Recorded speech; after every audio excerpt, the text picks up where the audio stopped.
Good evening, good morning, good afternoon, all Rotarians from District 7080, current district governor, assistant district governors, past district governors, district club presidents, district vocational service committee, district members and other club members, neighboring Rotary district and members, and friends of Rotary.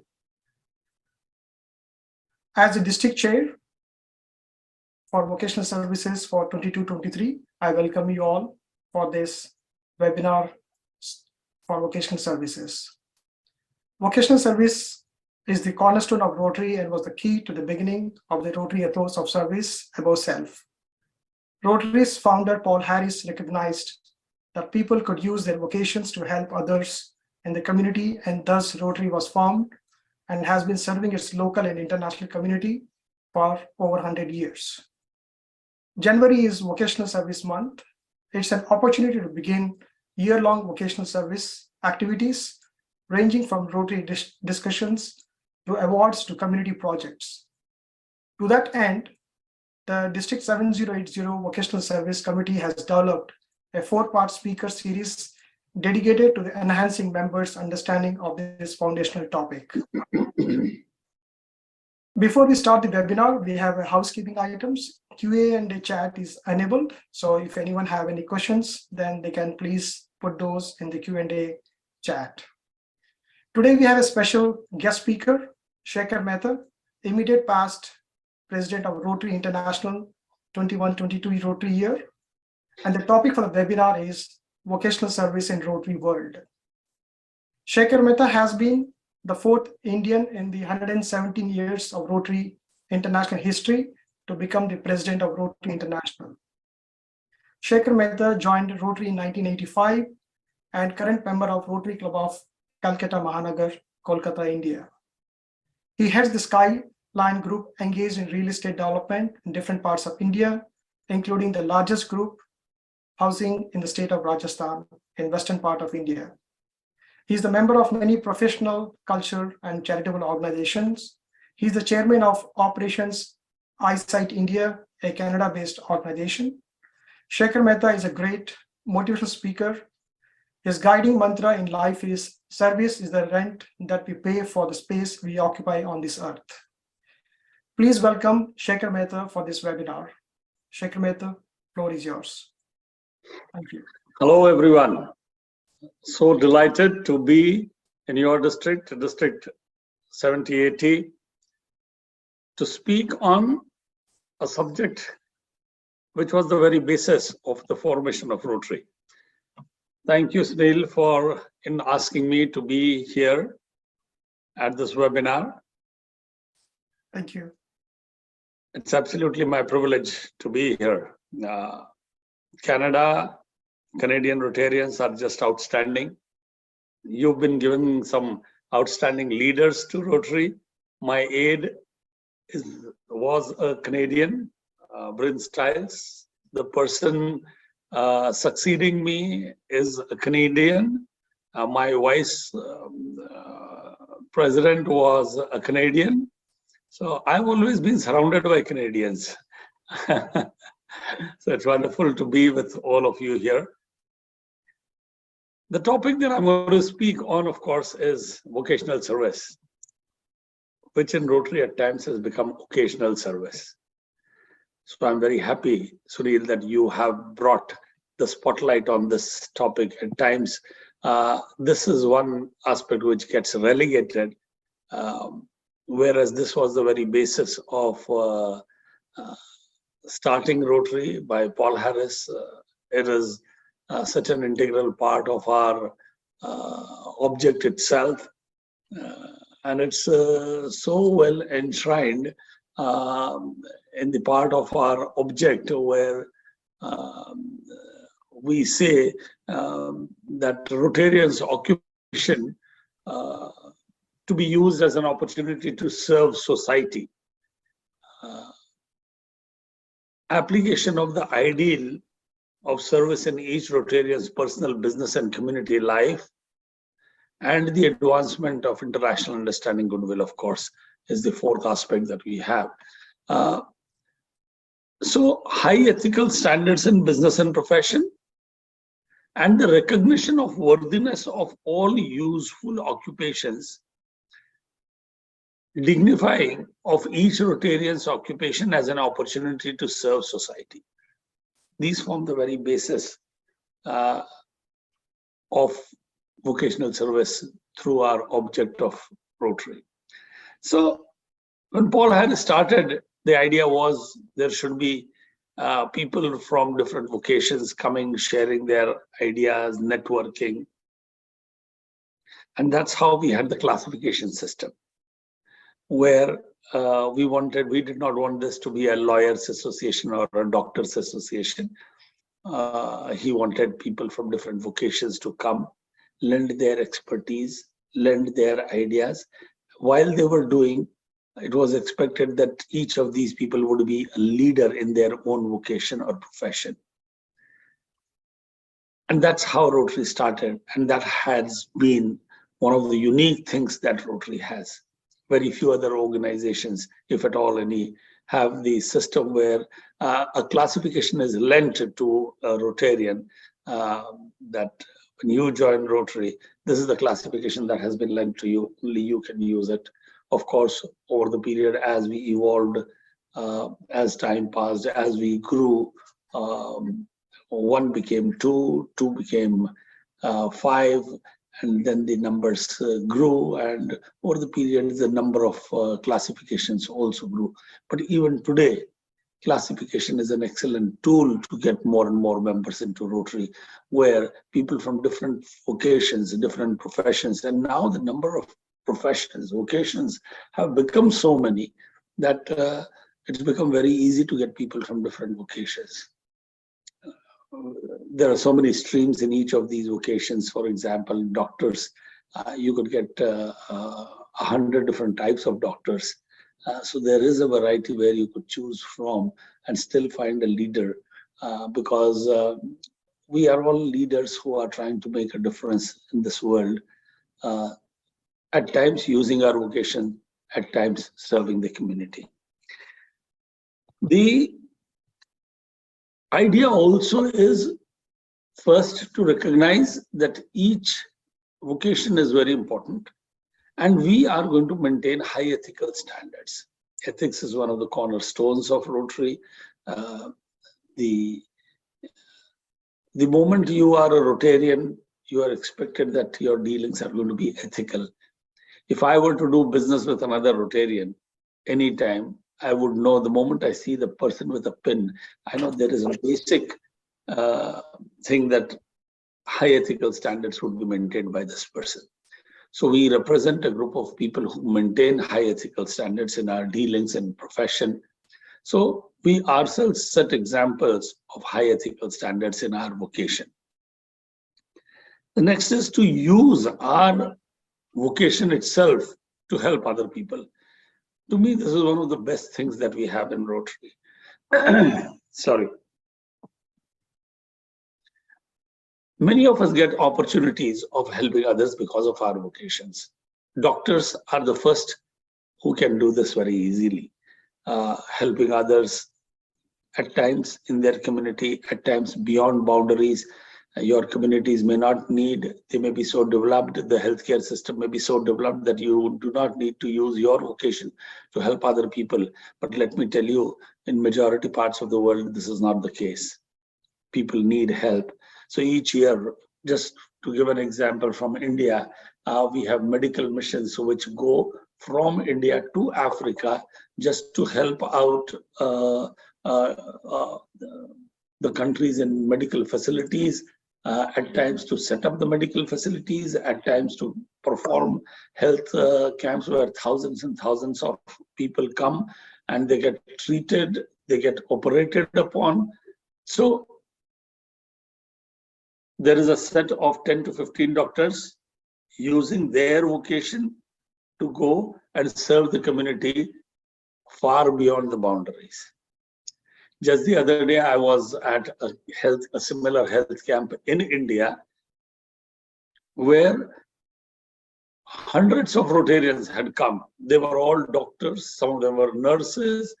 They came to help out in a health camp for 3 days, where more than 100,000 people had turned up. Now, these numbers are mind-boggling when it comes to India. That's because the number of people are more. But the satisfaction that a person gets of using the vocation to help other people is just outstanding. I'll give you an example.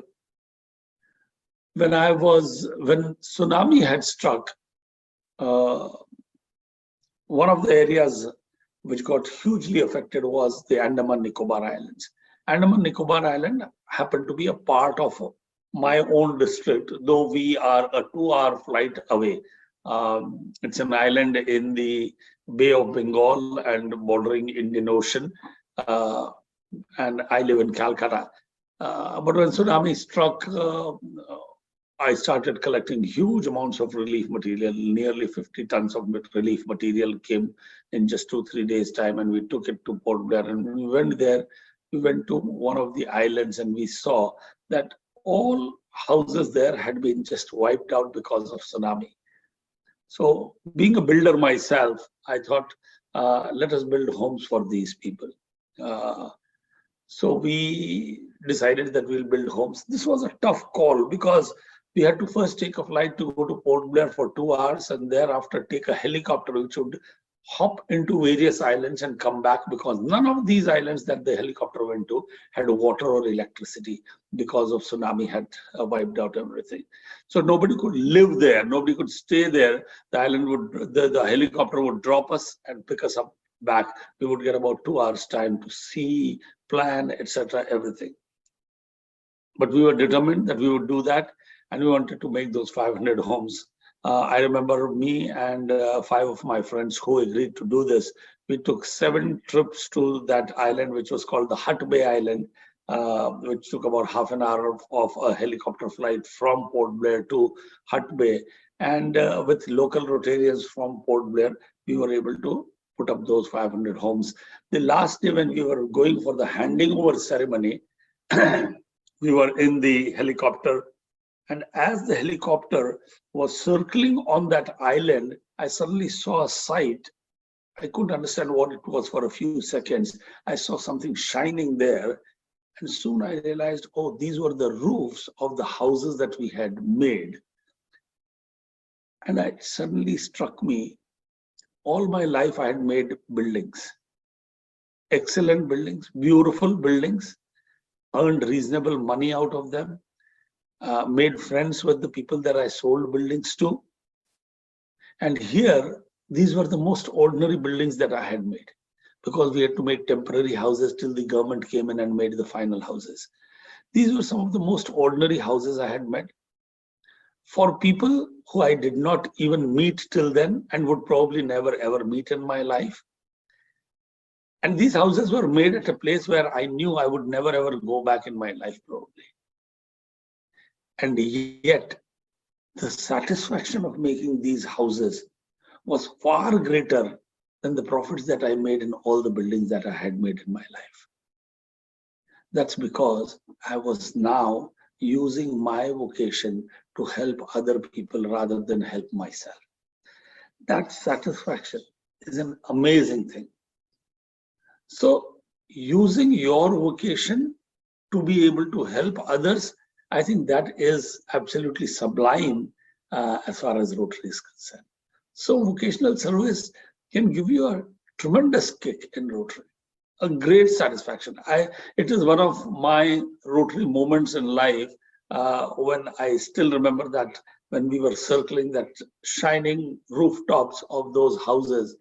They may be most ordinary houses, but they were the most satisfactory houses that we had made. Another time was when I was becoming the district governor, and I had something called Millennium Dreams. At the turn of the millennium, I was becoming the district governor. And again, I thought, let me use my own vocation. I'm not a doctor who every day gets an opportunity to help others. At times, lawyers get this opportunity of trying to help others, prisoners who are languishing just because they do not find enough lawyers. They cannot pay for those lawyers. The government lawyers will come when their turn comes. So the lawyer goes out, helps out. Many other nurses can help, teachers can help. It's inherent in their profession. But being a builder, it's not inherent in my profession that I be able to help other people. But again, I thought, if I'm becoming the district governor, how about asking my district, my club presidents at the pets, I told them, how about putting up a Rotary township in Calcutta, where we would have 300 row houses, each having the emblem of Rotary there. Would it not look great? And we all agreed, yes, it'll be something that we would want to do. But this was of the 10 millennium dreams that I had. This was the toughest one. Because you needed land, you needed so much amount, hugely capital intensive to make those homes. But again, that instinct to use your vocation to be able to help somebody was the reason of thinking this. And these were, as I said, millennium dreams as we had coined them. But when you dream big, things happen. Just 1 month after the pets, one of the presidents came and said, there is someone who's ready to donate the land. Wow. We applied for a grant normally, which would have taken nearly 1.5 to 2 years.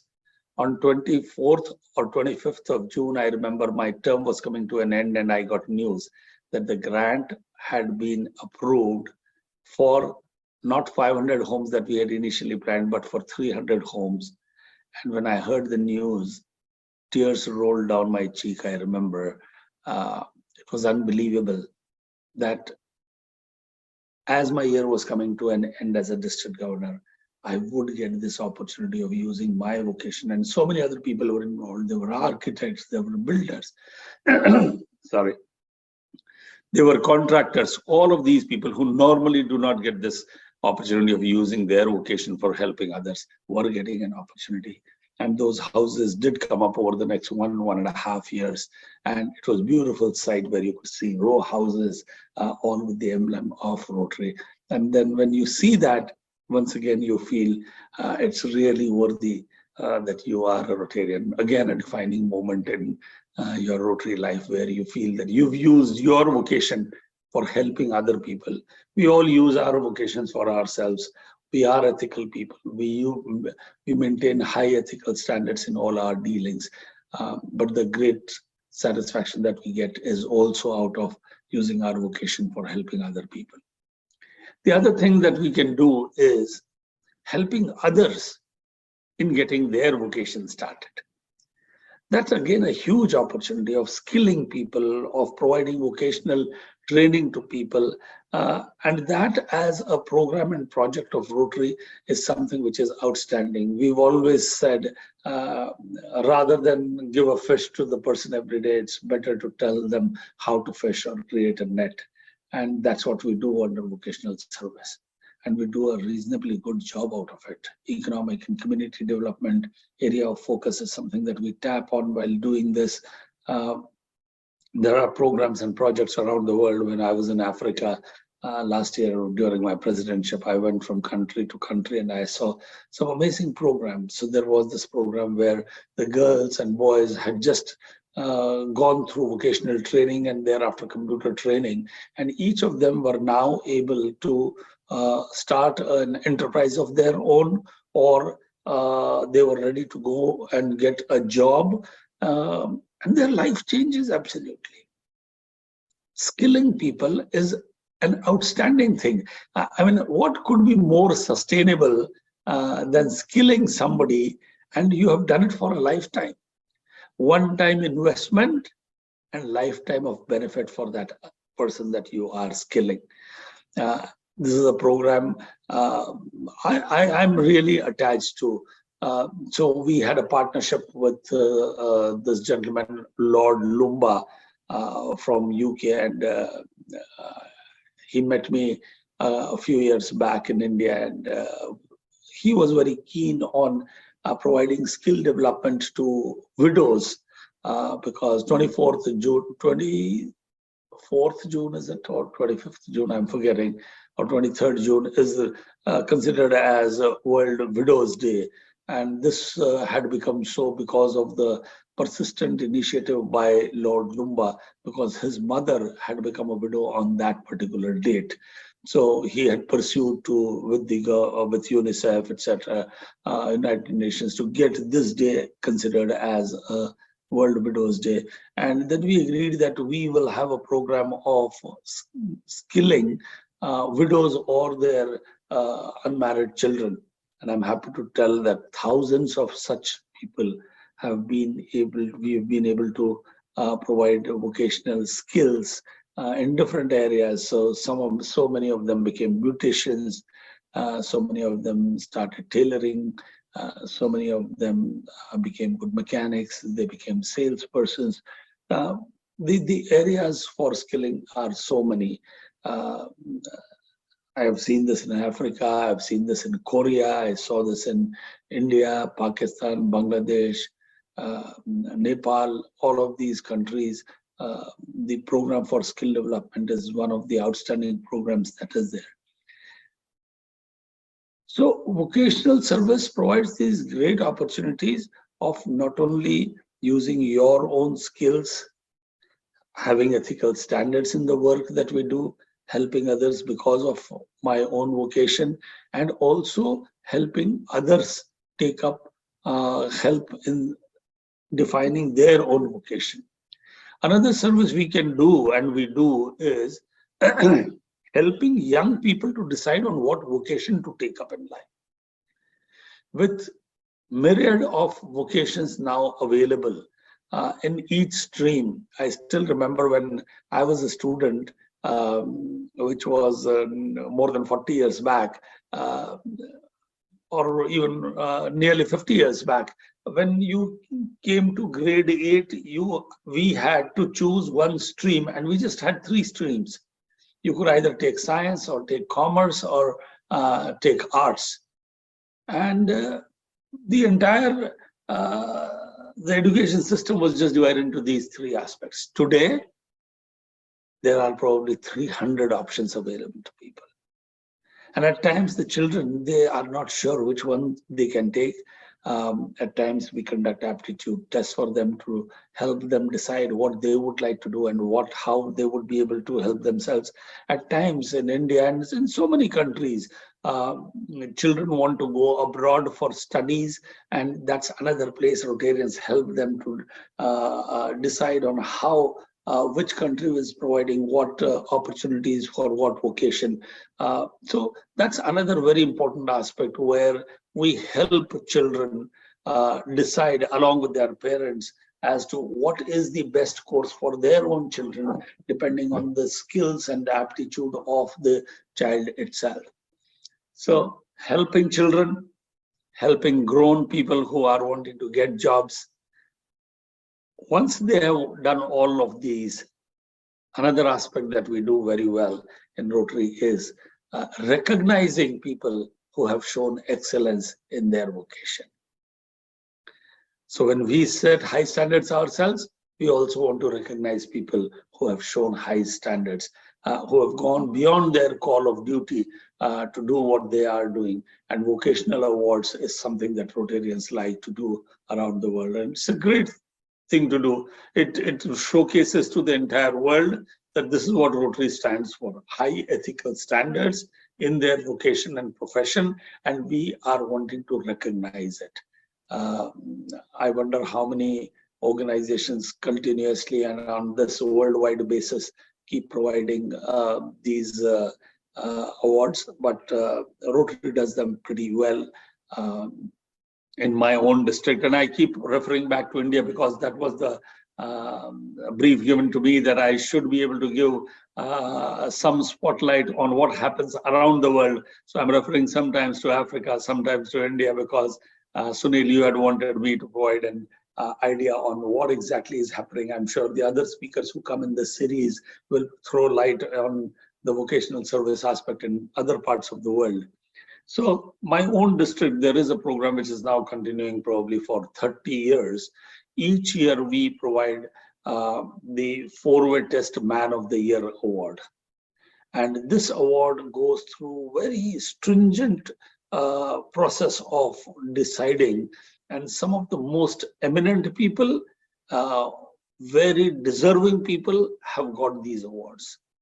the biggest name in India as far as software is concerned, Mr. Narayan Murthy. He's a recipient of one of them, one of the greatest engineers that we have, who's been responsible for putting up all our metro system, the rapid transport system. He's been awarded this.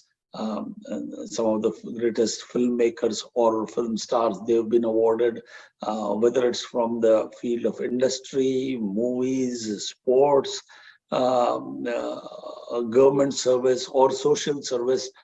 Some of the best doctors, one of the most well-known doctor, Dr. Devi Shetty from India, he's been recognized with this award. So this award then becomes one of the most sought after event in the year, in the calendar, where one of the very eminent person is awarded because of the high ethical standards that that person has shown. There are other times where we go out, not very necessarily very eminent people, but very ordinary people who have shown some excellence as far as their vocation is concerned, and recognizing them for what they do at times becomes such an important thing. It boosts their own esteem that yes, there has been a recognition for the great work that they are doing in their field, and inspires others to do such a thing. So friends, this is the month where we focus, and this is one good thing about Rotary.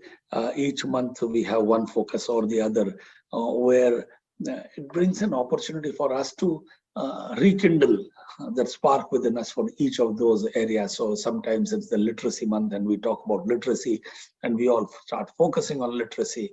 Another time we focus on the Rotary Foundation. At times we focus on other issues. This is the month where we focus on the vocational service. Not that we don't do that in other times, we do that in other times also, but it's always great to have that focus. So summing up would be maintaining high ethical standards, using your own vocation to be of service to others, enhancing the vocation of other people, helping young people to decide on what vocation they can take, recognizing people who are doing some excellent work, and of course, propagating the 4-way test, which is such an important integral part of what we are, what we do, who we are, and what we do. The Rotarian Code of Conduct provides a framework for the ethical behavior that all the Rotarians can use together with the 4-way test in their business and professional activities as part of the Rotarians' guiding principles and avenue of service. Vocational service calls on Rotarians to empower others by using their unique skills and expertise to address the community needs and help others discover new professional opportunities. The 4-way test, of course, is that outstanding statement, which is such an integral part of every Rotarian. Such a simple statement, but how effective it is. We don't, it says, of all things we say and do, each time we do something, we do not bring the 4-way test into our mind.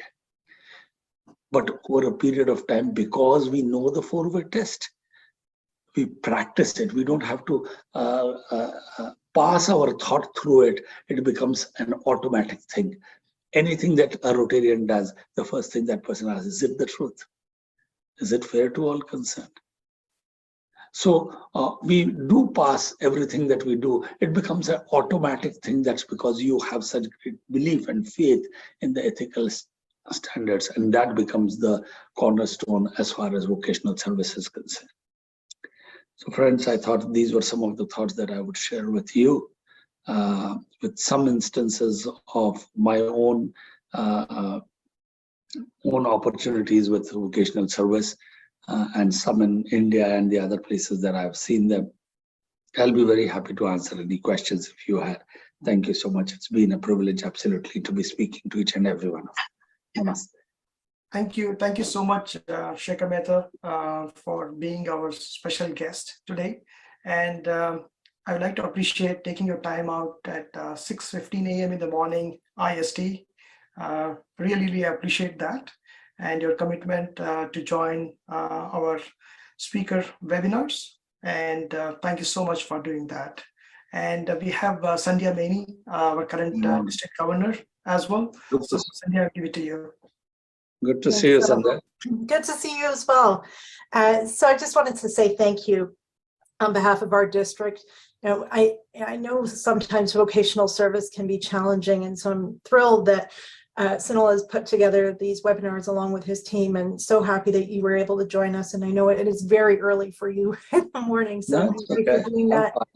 Yeah, no, and I want to say, you know, my takeaway from our conversation today was that there are very innovative ways to, you know, employ vocational service, and you know, as you summarized, it gives us an opportunity to apply our skills. It gives us the opportunity to help others with their skills, and it also gives us an opportunity to recognize others for how they're applying, you know, things that are so near and dear to us and our values in Rotary. So thank you for bringing your perspective to the table, and I'm glad that we were able to have you at our district and for you to share with so many what you think. Thank you. Yeah. Do anyone have any questions? Then please, Dan, if you can unmute them, then they can ask their questions. Yeah, can do. If you can either type them in the Q&A, or if you raise your hand, I'll unmute you. You can ask the question live without a video. Thank you, Dan.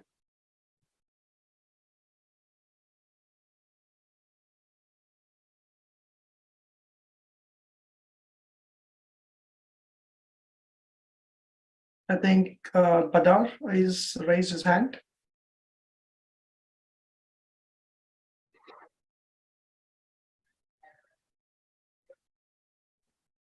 Yes, Badar. Thank you, Sunil. Past RI President Shekhar Mehta, Badar Shamim, Polit Chair District 7080.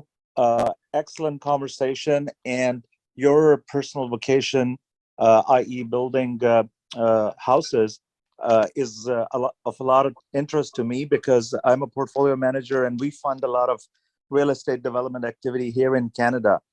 Do you see opportunities in terms of collaboration between developers like yourself and developers here in Canada to deal with some of the poverty-related issues in developing nations around the world? Absolutely. I mean, this webinar would become very meaningful if we were able to do something like that. I mean, where we are not just discussing what the concept is, but even bringing it live, bringing it into action. After all, we are people of action, and I'll be very happy to connect. You can send me an email and we can take this forward, how we can help others. When two Rotarians from two different parts of the world come together, I'm sure something meaningful can happen in another part of the world. So Sunil, I would just like to mention that I just attended Canada-Nigeria Summit over the last 2 days in Ottawa. Mm-hmm. And the Nigerian Minister for Trade and Investment specifically mentioned a housing crisis. And they are saying that they're going to need something to the tune of about 1 million houses a year to sort of provide proper shelter to Nigerians that are rapidly moving into larger cities like Lagos. So I think there's definitely scope for us to collaborate together and do something like that. Certainly, Badar. We can connect offline and we can discuss, and we can connect with Shekhar Mehta to make it a win-win situation. Sure. Thank you, everybody. Thank you. Thank you, Badar. I saw another hand raised, but I don't see any more. Any other further questions? Thank you, Kiranjit, for your excellent webinar comments. Thank you so much. Thank you, Leslie, as well, for your comments as well. Any questions from anyone? If not, then we would thank Shekhar Mehta for joining us today. Thank you, Shekhar Mehta, for joining. Have a wonderful day and look forward to meeting you in Kolkata in February. Thank you so much, Sunil. I look forward to meeting you. Thank you, Sandhya. All the best for the rest of your year, and wishing you all success. Badar and others, anybody who would like to communicate on this or any other issue of Rotary, it'll be my pleasure to do so. Thank you. Nice Thank being you. with all of you. Thank you. Good night.